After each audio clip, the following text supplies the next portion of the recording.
প্রিয় বিএ 6 সেমিস্টারের ছাত্রছাত্রীরা, আজকে আমি যে বিষয় নিয়ে আলোচনা করব সেটি হচ্ছে তোমাদের যে পলিটিক্যাল সায়েন্সের পেপার রয়েছে DSC B2 general paper human rights, এই পেপার থেকে আমি তোমাদের আজকে গুরুত্বপূর্ণ লাস্ট মিনিটের স্টার মার্ক করা প্রশ্নগুলো বলে দিচ্ছি।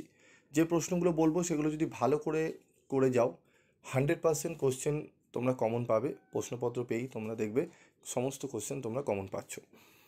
তো কী কী প্রশ্ন রয়েছে সেগুলো নিয়ে আলোচনা করব। তার আগে একটু তোমাদের প্যাটার্ন বলে দিই, মার্কস প্যাটার্ন তোমরা জানো, তবু আমি একটু বলে দিচ্ছি, শুনে নাও। 15 নম্বরের দুটি প্রশ্ন করতে হবে মডেল 1 এবং 2 মিলিয়ে, 10 নম্বরে দুটি প্রশ্ন করতে হবে মডেল 2 এবং 1 মিলিয়ে, এবং 1 নম্বরের ছোট প্রশ্ন 15টি করতে হবে। টোটাল 65 নম্বরে পরীক্ষা হবে তোমাদের, ঠিক আছে?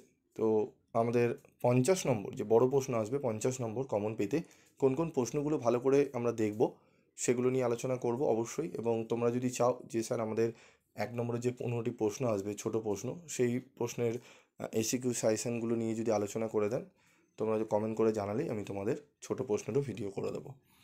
তো চলো আমরা দেখে নিই। আমি আর সিলেবাস নিয়ে আলোচনা করলাম না, আমি আগেও আলোচনা করেছি, আশা করি তোমরা দেখেছো। তো মডেল 1 থেকে প্রথম যে প্রশ্নটি, যেটি 2021-এ এসেছিল, ভিয়েনা ঘোষণাপত্রের মূল বিষয়বস্তু কী ছিল, এই প্রশ্নটি ভালো করে পড়বে। মানবাধিকার কাকে বলে, মানবাধিকার ও মৌলিক অধিকারের মধ্যে পার্থক্য আলোচনা করো। সম্মিলিত জাতিপুঞ্জের মানবাধিকার কমিশনের গঠন ও কার্যাবলী আলোচনা করো, অথবা সম্মিলিত জাতিপুঞ্জের মানবাধিকার কমিশনের ভূমিকা আলোচনা করো। এই প্রশ্নটি স্টার রয়েছে, অত্যন্ত গুরুত্বপূর্ণ প্রশ্ন। কিভাবে ঘুরিয়ে আসতে পারে, ইয়ারের প্রশ্নই কীভাবে ঘুরিয়ে আসতে পারে সেটি তোমাদের এখানে কিন্তু আমি করে দিয়েছি। 4 নম্বর প্রশ্ন, সর্বজনীন মানবাধিকার ঘোষণার দলিলটি পর্যালোচনা করো, অথবা 1948 সালে রাষ্ট্রসংঘ কর্তৃক গৃহীত মানবাধিকারের সর্বজনীন ঘোষণাটি আলোচনা করো। প্রশ্নটিও গুরুত্বপূর্ণ, ভালো করে পড়তে হবে তোমাদের। তাহলে এখানে 3 এবং 4 নম্বর প্রশ্ন, এবং 1 নম্বরের প্রশ্নটি অত্যন্ত গুরুত্বপূর্ণ, তবে সবথেকে বেশি গুরুত্বপূর্ণ হচ্ছে 3 এবং 4, ঠিক আছে? এরপর হচ্ছে আমাদের 5 নম্বর প্রশ্ন। 5 নম্বর প্রশ্নটি পড়ার খুব একটা দরকার নেই, কারণ এটি 21-এ, 23-এ এবং 24-এ তিনটে ইয়ারে চলে এসছে, 24-এ এসে গেছে, খুব একটা আসার সম্ভাবনা নেই।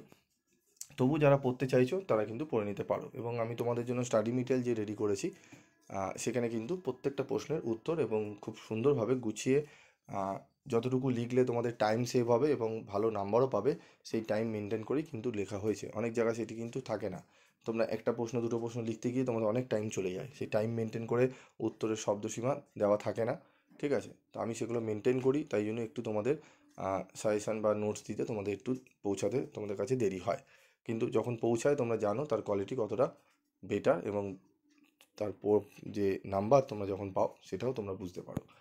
তারপর দেখো আমাদের প্রশ্ন পরবর্তী 6 নম্বরে, মানবাধিকার সুরক্ষায় সম্মিলিত জাতিপুঞ্জের ব্যর্থতার কারণগুলি কী কী? অত্যন্ত গুরুত্বপূর্ণ প্রশ্ন। তারপর রয়েছে মানবাধিকারের প্রজন্ম সম্পর্কে আলোচনা করো। প্রশ্নটি স্টার নেই, তবু আমি বলবো যদি একটু টাফ কোশ্চেন করে তাহলে কিন্তু এই প্রশ্নটি দিতে পারে, ঠিক আছে? তারপর দেখো মানবাধিকারের ক্রমবিকাশ আলোচনা করো, মানব সভ্যতার ইতিহাসে মানবাধিকারের বিবর্তন আলোচনা করো। অত্যন্ত গুরুত্বপূর্ণ প্রশ্ন, 5টি স্টার রয়েছে, ভালো করে পড়তে হবে। ভিয়েনা ঘোষণার উদ্দেশ্য কী ছিল, ভিয়েনা ঘোষণার কর্মপন্থার কর্মসূচি আলোচনা করো। এই প্রশ্নটি গুরুত্বপূর্ণ, মানবাধিকারের ধারণাটির উৎস বিশ্লেষণ করো। যেগুলো স্টার রয়েছে সেগুলো আগে পড়ে নাও, সেগুলো পড়ে রেডি করো, দেখবে তোমরা অনেকটাই উপকৃত হবে, ঠিক আছে? তো পরবর্তী চলে যাব আমরা মডেল 2 থেকে যে প্রশ্নগুলো আসবে 10 এবং 15 নম্বরে, সেগুলো আমরা দেখে নেব। প্রথম প্রশ্ন, মানবাধিকারের ভিত্তি হিসাবে ভারতীয় সংবিধানের সাম্যের অধিকারটি আলোচনা করো। অত্যন্ত গুরুত্বপূর্ণ, স্বাধীনতার অধিকারটিও রয়েছে, তবে স্বাধীনতা এবং সাম্যের দুটোই পড়ে গেলে একটি হামেশাই ঘুরিয়ে ফিরিয়ে দেয়, তাই এই বছরের জন্য সাম্যের অধিকারটি বেশি গুরুত্বপূর্ণ। ভারতে মানবাধিকার সম্পর্কে সংক্ষেপে আলোচনা করো। ভারতে মানবাধিকার সম্পর্কিত সমস্যাগুলি চিহ্নিত করো, এর প্রতিকারগুলি আলোচনা করো, ঠিক আছে? এই প্রশ্নটি আসার সম্ভাবনা নেই। তারপর রয়েছে দেখো স্বাধীন ভারতে মানবাধিকারের আন্দোলনের গতি প্রকৃতি আলোচনা করো। এই প্রশ্নটি ভালো করে পড়বে, অত্যন্ত গুরুত্বপূর্ণ প্রশ্ন, ঠিক আছে? রাজ্য মানবাধিকার কমিশনের গঠন ও কার্যাবলী আলোচনা করো। 23 এবং 21-এর প্রশ্ন এটি, অত্যন্ত গুরুত্বপূর্ণ, এই প্রশ্নটি ভালো করে তোমাদের পড়ে নিতে হবে, ঠিক আছে? তোমাদের যে স্টার মার্ক প্রশ্নগুলো রয়েছে এই স্টার মার্ক প্রশ্নগুলোই ভালো করে করবে, ঠিক আছে?